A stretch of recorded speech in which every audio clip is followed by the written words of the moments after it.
Hey, before we dive into this week's episode, do you mind taking 5 seconds of your time to rate and review us on your favorite podcast platform? It will really help other people find this podcast, and I would also love your feedback. Thank you for taking the time, and now let's dive into the episode.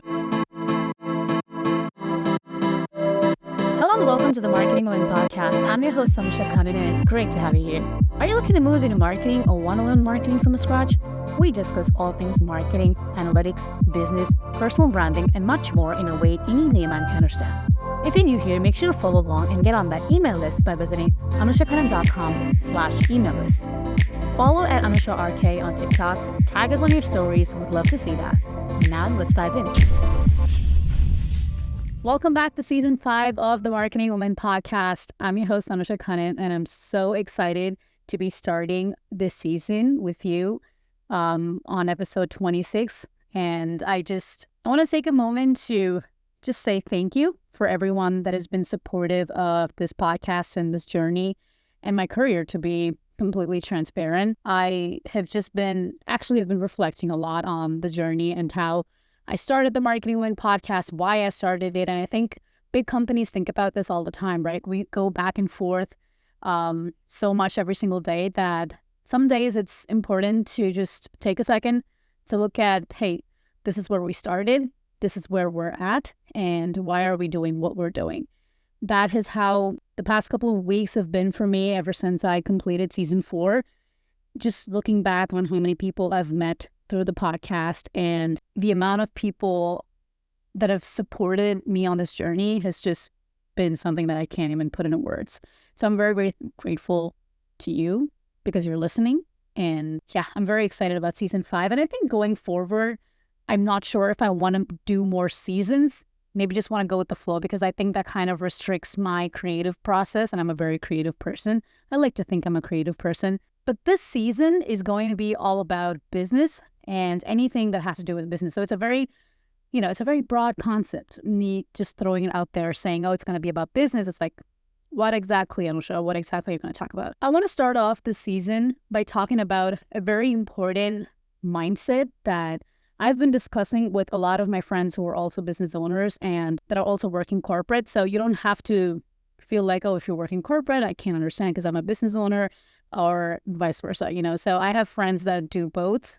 And I work 9 to 5 and I also build my podcast on the side. I'm not saying that this is a business, but I get that. I get the whole balance. So today we're talking about the creator economy and business as a whole. Recently on LinkedIn, I talked about collaboration versus competition. And it's this concept that has come up in the creator world a lot, especially on LinkedIn. I've been seeing a lot of people talk about this. I'm just someone that doesn't like competition, and I'm going to get into that. Not that competition is bad. Competition definitely has its place. It drives innovation. It keeps us on our toes. But here's the thing, right? Collaboration can unlock opportunities that competition simply cannot. So whether you're a student or a business owner or a leader, understanding the balance between the two can really transform your success. So I want to talk about collaboration in the creator economy. So let's talk about the creator economy. Collaboration is not just like this buzzword that people are talking about. It's actually a game changer, right? When creators team up, they tap into each other's audiences, share insights, and also they kind of leverage complementary skills to build something far greater than what they'd achieve alone. We've seen like how influencer crossovers and co-branded content can really increase engagement and open doors to entirely new demographics, right? So think about the potential when creators merge their unique voices and followings. You're not just expanding your reach, you're actually learning new tactics and making genuine connections in the industry that can fuel future projects. This kind of collaboration leads to growth that competition just wouldn't give you. So why not leverage each other's strengths, right? Creator economy is not just for B2C, it's for B2B as well. We've seen TikTok influencers, we've seen Instagram influencers, but B2B is also the biggest market for creator economy, for creators to come together. And I've seen a lot on LinkedIn where really big marketers understand this. And if you've not, go ahead, find these people. And I bet you that these people are doing amazing in the industry. They know how to tap into each other's resources, how to make use of the skill set that these two parties bring to the table and drive business growth. So the creator economy and collaborating there is one spectrum, but we have business and leadership. Collaboration there isn't any less important. As a leader, fostering a culture where your team feels encouraged to share ideas and work together across departments can lead to extraordinary results.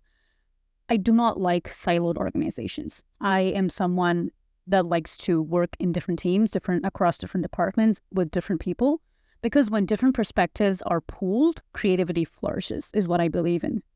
It's about creating a safe space where people feel empowered to contribute freely without the fear of someone trying to one-up them. Now, this is where competition kind of comes into play. Now, this doesn't mean that competition is bad. Like I said, competition, when handled right, can challenge your team to step up their game. But if you focus too much on internal competition, it can sort of breed resentment and also kind of hinder the innovative spirit, which I don't really like. Instead, when teams collaborate internally, they can identify shared goals, work together, and achieve them, all while just making each other better along the way. For example, when I was doing my master's degree, I could have easily competed with a lot of my fellow classmates, but instead we still talk about our careers, we still talk about the industry, even though we literally did the same degree, we literally have the same interests, we still talk about things and how we can collaborate on them instead of competing with each other. And these are relationships that you need to build instead of trying to one-up someone. The next thing is partnering for success. On a bigger scale, partnerships between businesses can be a strategic move. By partnering with other companies that align with your values, you can access their customer base and expertise, creating value that might have been impossible to reach independently. So here's an example, right? When Spotify partnered with Starbucks, they didn't just bring curated playlists into every cafe. They expanded their digital music footprint to millions of coffee drinkers worldwide. I love coffee. I love Spotify. I love Starbucks. I love Spotify. And that's why we're using this example. Because Starbucks benefited from unique brand engagement and Spotify got a huge user base boost. I don't know where this whole concept of lo-fi, whatever you call it, music came from. Listening to that makes me feel like I'm sitting in a cafe and working. And I have had a lot of friends tell me this. Let me know what you think because I'm really curious. Anytime I play that playlist, I feel like I'm in a cafe, which kind of makes me want to go to Starbucks and sit there and work. Can you see how this has actually set a whole mindset around this concept of what Spotify did? I don't know if lo-fi music started with Starbucks and Spotify. I've got to do some research on that. But for me, Spotify and Starbucks go hand in hand. So this was a mutually beneficial partnership that blended collaboration and creativity perfectly. Hey, editing Anusha here. I just want to add that Spotify and Starbucks did not promote lo-fi music. I just did my research on that. But the reason that I feel that way and a lot of my friends feel that way is because of how the music is kind of similar. I don't know. It just reminds me of lo-fi music. I don't know. Starbucks and Spotify I guess that's my customer experience. Let me know what you guys think. Did you think that was true? But yeah, editing Anusha, just want to let you know that. Now let's get back into the episode. So I just wanted to put it out there and remind everyone that as we kick off season 5, competition can drive results, yes, but collaboration can create an environment where innovation just thrives and opportunities are created. So whether you're leading a team or you're building a brand or pursuing creative projects, lean into the idea of partnerships. Partnerships can take many forms. You might want to start with a simple conversation, offering help or insight to another business leader or creator. Maybe it's a co-hosted webinar, a guest blog swap, or even a shared event. These steps might seem very small, but it's the spark of a beginning of a relationship. And one of the things that I said on LinkedIn on my post is people at the bottom compete while those at the top collaborate. And I just believe in that a lot because the ease of just hating on someone is just so easy, right? When you see someone doing better than you, it's so easy to just say, oh, it's just luck. And it's all too common, right? You're just feeding your ego and that's just not the way to grow. You need to have a growth mindset versus a fixed mindset. So remember to build someone, not to break them. See what you can learn from them and always have an open mind, right? Have an open mind to learn.